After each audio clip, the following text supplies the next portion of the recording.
వెతుక్కుంటావా లేదా? వెతుక్కుంటావా లేదా?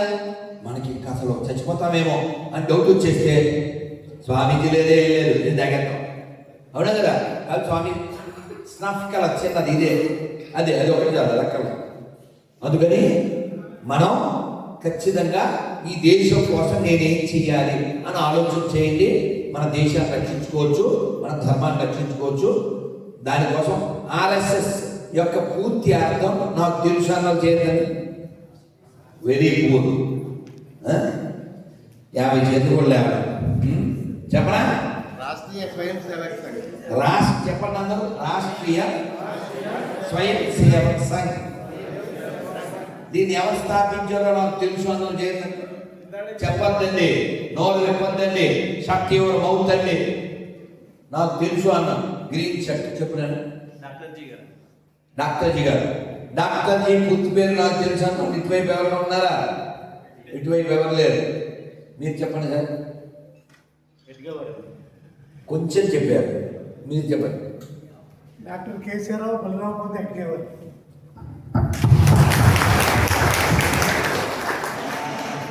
ఆయన 1925లో రాష్ట్రీయ స్వయం సేవక్ సంఘ్ అనబడే ఆర్ఎస్ఎస్ ని స్థాపించారు. నాగపూర్లో మెహదేవాడలో విజయసిస్తున్నాడు. ఎందుకు? హిందువులు కలిసి ఉంటేనే, హిందువులు బలంగా ఉంటేనే ఈ దేశం ఉంటుంది. ముస్లిమ్స్ క్రైస్తవులు పెరిగితే ఈ దేశం ఉండదు, మొక్కలైపోతుంది. కాబట్టి సెక్యులర్ మొక్కలారా మారండి.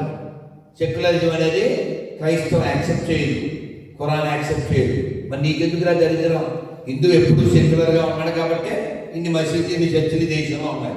కాబట్టి పెద్ద నువ్వు ఏదో కోర్టుగా వెళ్ళాక పోతు కోటకు అదేవిధంగా కోట్ల మందిని చంపినటువంటి ఎడారి మతాల నుంచి ప్రపంచాన్ని రక్షించవలసిన బాధ్యత కలిగిన వాడు నువ్వే ధైర్యాలపై ట్రాఫిక్లోకి ఎలా వెళ్ళిపోతావు?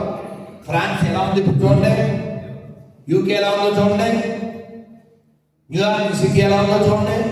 ఏం బాగోలేదు. యూరోప్ నాశనం అయిపోతుంది. ఈ ప్రపంచాన్ని కాపాడాల్సిన బాధ్యత మన భుజస్కంధాల మీద ఉంది. కొంచెం సిగ్గుతో, కొంచెం బుద్ధితో, కొంచెం పౌరుషంతో ఆలోచించండి. ఇందాక స్టార్టింగ్లో చెప్పానే, వాడు కర్ణుడు పెద్దోడిని నేను చెప్పినట్టు చేయట్లేదు అని ఎదవ అక్కడికి వెళ్ళాడు. ఎవరి దగ్గరికి? పొద్దున్న దగ్గరికి వెళ్ళాడు. ఎక్కడ? ఆ పులిమేరలో ఉన్న దగ్గరికి. సార్ మంత్రి గారు, మహామంత్రి గారు ఇలా వచ్చారు అన్నాడు. మీతో పడిపడి చెప్పండి సార్, కూర్చోండి సార్ అన్నాడు. పెద్ద వినయం.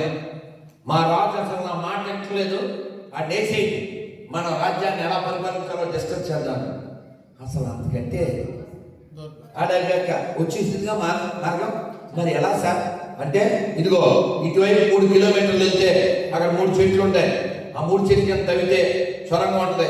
ఆ సొరంగం చివరికి వెళ్ళిపోతే రాజుగారి బెడ్రూమ్ వచ్చేది. వేసేయాలి. ఎందుకంటే వాడు వెంటనే గీతపోయిన సాగు వాడు కూడా ఇంకేం కావాలని అంతే చక్కగా వాడు వెళ్ళిపోయాడు. ఆ యువర యంగ్ కింగుని చంపేశాడు. కింగుని చంపేశాడు. చంపేశాక మంత్రి దగ్గరికి వచ్చాడు. అని వేస్తారా? వేశాం. ఇప్పుడు మనం కూర్చుని ఈ రాజ్యాన్ని ఎలా